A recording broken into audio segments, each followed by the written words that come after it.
tref Caernarfon, cartref Mantell Gwynedd, sef cyngor gwirfoddol sirol lleol, sy'n darparu gwasanaeth a chefnogaeth i'r trydydd sector, yn ogystal â'r sector gwirfoddol yng Ngwynedd. Mae ein siwrna yn cychwyn yn y brif swyddfa efo Carwyn, sy'n arwain gwaith y ganolfan gwirfoddoli lleol. Rôl canolfan gwirfoddoli Gwynedd ydy cefnogi unigolion sydd efo diddordeb mynd i wirfoddoli a hefyd cefnogi mudiadau sydd yn recriwtio gwirfoddolwyr ac yn rheoli gwirfoddolwyr. Pwysigrwydd gwirfoddolwyr yn ein cymunedau ar draws Gwynedd, maen nhw yna yn ddistaw yn darparu gwasanaethau cefnogaeth i nifer fawr iawn o unigolion bregus, gwasanaethau argyfwng. Felly mae gwirfoddolwyr ar gael ym mhobman ar draws yn cymunedau ni, boed nhw yn aelodau pwyllgora, neuaddau cymunedol, neu yn gwirfoddoli i elusennau mawr cenedlaethol. Felly, da ni medru cefnogi unrhyw fudiadau sydd yn rhan o'r trydydd sector, a mae hynny'n cynnwys cynorthwyo nhw gyda'i cyfansoddiadau, materion llywodraethol, neu hefyd cynorthwyo nhw i chwilio am grantiau ac i ymgeisio am grantiau hefyd. A polisiau, mae ambell i fudiadau yn dod ato ni'n gofyn am gymorth efo creu polisiau, felly unrhyw fath o faterion llywodraethol a rheoli gwirfoddolwyr, da ni yma i gefnogi nhw. Hefyd yn gweithio yng Nghaernarfon mae Jordan, sef swyddog Gafael Llaw i wirfoddoli. Y prosiect Gafael Llaw i wirfoddoli mae'n cael ei ariannu gan Llywodraeth y DU, a wedyn mae wedi bod yn redag ers mis Ionawr 2024. A wedyn bwriad ydy mewn ffordd helpu unigolion sydd efo anghenion ychwanegol, problemau iechyd meddwl, a bod yn person un i un, os liciwch chi, i helpu nhw mewn ffordd lle.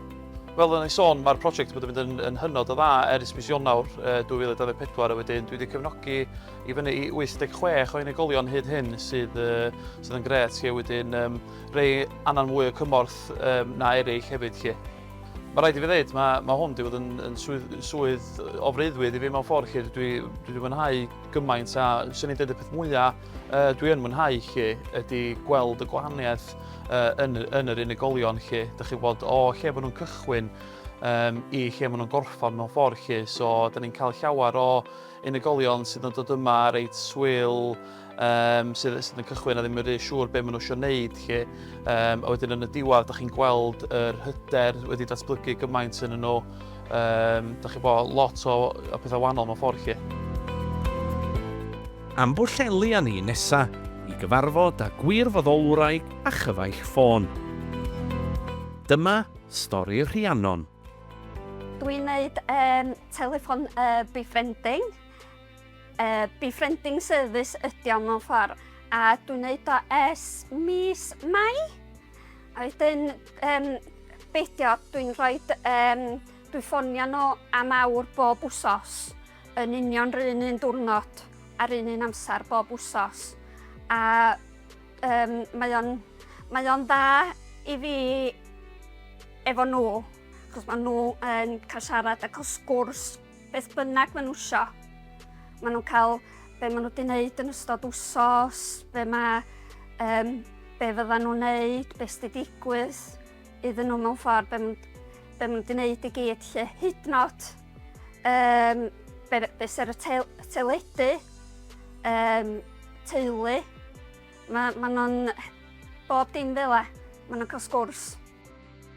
Yr rheswm nes i ddechrau gwirfoddoli rili oedd oherwydd iechyd meddwl fi mewn ffordd.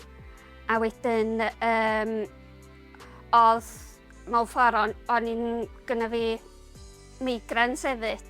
So rhwng bob dim o'n i isio bod fi'n gallu gwneud volunteerio gwirfoddoli i bod fi'n medru gwneud rhywbeth lle. A gwella rili ar fi fy hun mewn ffordd.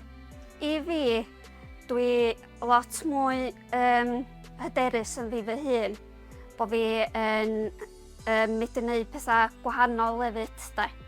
Ar y dechrau mewn ffordd, swn i'n dweud o ran iechyd meddwl mewn ffordd oedd y sgel, swn i'n dweud bod y sgel o gwmpas ta 3. ond mewn ffordd wrth gwirfoddoli a bod fi'n medru wneud rhywbeth fel yma, mae o di mynd i fyny mewn ffordd i ta 7. So mae o'n gwella ac yn helpu fo iechyd meddwl fi mewn ffordd. De. Swn i'n dweud ar y dechrau, rili, do gynna fi ddim hyder yn fi fy hun, o'n i'm yn gwybod be i wneud efo fi fy hun. A o'n i just, bod fi, beth yw'r gair, allan o le efo fi fy hun. So mewn ffordd, mae o di, gan bod fi yn medru gwirfoddoli a gallu wneud rhywbeth i rywun arall, mae o'n wneud i fi deimlo'n well am fi fy hun hefyd. De. So dwi'n meddwl bod hynna'n bwysig, rili. Mae o'n bwysig hefyd am y rheswm oherwydd yn iechyd a pethau. Dwi'n gallu wneud, dwi'n gallu gweithio mewn ffordd, ond efo gwirfoddoli, dwi'n gallu wneud o yn pes fi fy hun.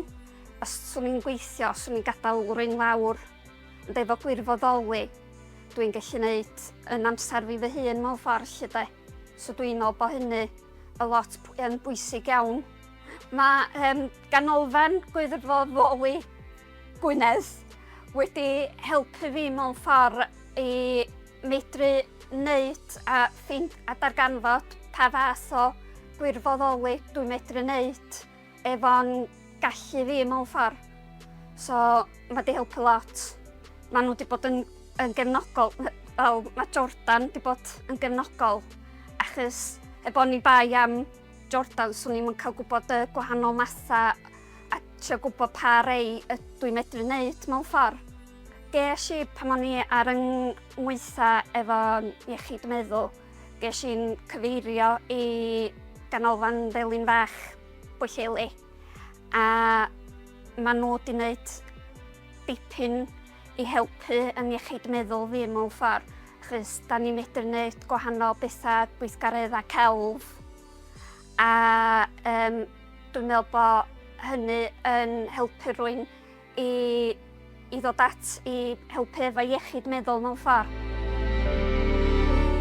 Yn ôl i Gaernarfon, ac ymweliad i Banc Bwyd Arfon, a chyfarfod â Llion, sydd wrth ei fodd yn ei waith. Di Llion, dwi'n gwirfoddoli'n yn yr Banc Bwyd yn Gaernarfon. Be bydda i'n neud ydy rhoi bwyd yn y bocs neu mewn bag, a mae o'n cael ei roi i pwy bynnag sydd wedi nôl o. Nes i ddechrau volunteerio i fi gael mynd allan o'r tŷ, ac dwi wedi bod yn neud o wan ers mis Awst, gael neud ffrindiau gwahanol ac neud fwy confidence yn fi'n hyn.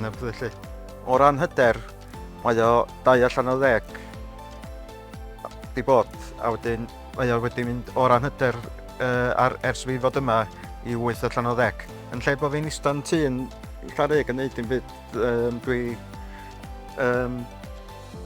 cael neud gwirfoddoli'n fama am 2 ddiwrnod yr wsos, neu 1 diwrnod yr wsos ar hyn o bryd. Ac dwi'n neud well na fi'n hyn, pobl efo sense of humour da iawn. A Jordan di helpu lot, a Carwyn di helpu lot yn pan dwi wedi trio cael llefydd eraill. Wnaethon ni ffeindio food bank yn bod fi efo'r anabledd i mewn dreifio pethau, lle dwi wedi gorfod trio ffeindio llefydd o gwmpas Gaernarfon am bod anabledd fi gyda fi dwi'n gallu ffeindio, dwi'n ffeindio'n anodd cael gwaith fel arall, so dwi'n gorfod wneud yr gwirfoddoli. Ond gwirfoddoli dwi'n gallu ffeindio ar hyn o bryd. Mae Llion wedi bod efo ni ers mis Mawrth. Pam nath o ddechrau, oedd gyda fo'n llawer o confidence, but mae wedi dod ymlaen lot ers hynna. Mae o'n enjoyo dod, a da ni wedi gronni fo yn fama. Ffitio i fewn efo'r tîm, mae'n cael swp pan mae yma, gael panad bach. Nath Jordan dod ato fi, deud bod mae Llaw eisiau gwneud rhywbeth gwahanol. So nath o dod o dechrau efo ni a nath Jordan helpu fo dod yma. Fatha just y confidence i dod ata ni oedd o rili. Cos oedd o'n... Sa fo heb di dod, dwi'n meddwl, heb Jordan. So mae Jordan wedi massive o difference iddo fo, dwi'n meddwl. Ymlaen ar daith ac i Fangor y tro hwn, i siop elusen lleol, a chyfle i ddod i adnabod Sara ac Annie, ffrindiau gora sy'n gwirfoddoli efo'i gilydd. I tidy the shop floor and I hoover the back. I hang up the empty hangers and I hoover and I volunteer with Annie and Erin.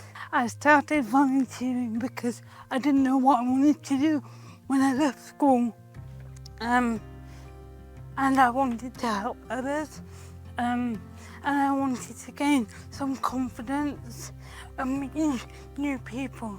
I'd seen great improvement in my confidence. I've learned a lot of new skills, met some really nice people, and I really enjoy it. My confidence out of 10 was a 3 before I started volunteering. Now, my confidence is 8. I feel a lot more happy talking to people I don't know. I've definitely made a lot of new friends. I'm really happy that I get out of the house more. It's really nice being part of a volunteering group. I really like that you came with me on my first day. You really settled me in and helped me get to know everyone. I don't think I could have done that on my own, and made me feel a lot more comfortable and happier. I normally just put clothes out on the shop floor, then tidy up the shop floor, or sometimes behind the till. I started volunteering here because of Sarah, and I didn't know what to do, so Sarah said to volunteer here. And I made new friends here, and they're really nice and happy. When I started here, I rated my confidence out of 4 out of 10. Now it's like a 7 out of 10. Erin dwi, a dwi yn support worker i Sara, a da ni yn volunteerio yn yr Edge UK bob dydd Mawrth a dydd Iau, a dwi wedi gweld massive gwahaniaeth yn confidence Sara ag Annie ers cychwyn hyd at wan. Y sgiliau maen nhw wedi datblygu trwy just bod yn y siop, mae'n massive. Pethau fydda just siarad efo pobl, mynd allan ar yr llawr yn y siop a just bob dim, really. Be maen nhw wedi bod yn gwneud yn y siop just yn briliant. Unig beth da ni'n gwneud i chwerthin, a mae'n just briliant. Da ni'n mynd o yma, da ni just mor hapus. Ond mae'n lyflu, chos hyd yn oed i fi, dwi'n dod yma, dweud o fan bod fi'n teimlo di bach o just yn isel. Dwi'n dod yma, dwi'n dda, waw, mae'r lle just yn briliant. So, os chdi byth yn meddwl, ti'n dod yma ag ti just mor hapus yn mynd o yma. Volunteers are extremely important to us at the shop because they are a driving force for the charity, and also they are really, really special and important. They've both been fantastic here. Like from day one, when I met Sarah, she was like, you know, she's always been happy to do any job that we give to her. She's also with Annie as well. Any job I've asked, it's never a no, it's always a yes. They've got a job to do, and they do their job, and it's sort of make it like sort of a routine thing as well. So like they know what they're doing and what time they're doing it as well. And like since they started, the confidence has grown exceptionally, and I mean exceptionally well. Volunteers are, like I said, volunteers are the future, and they are the future to this business. They're the future to the actual community, and that's what we are. We are a community in this shop.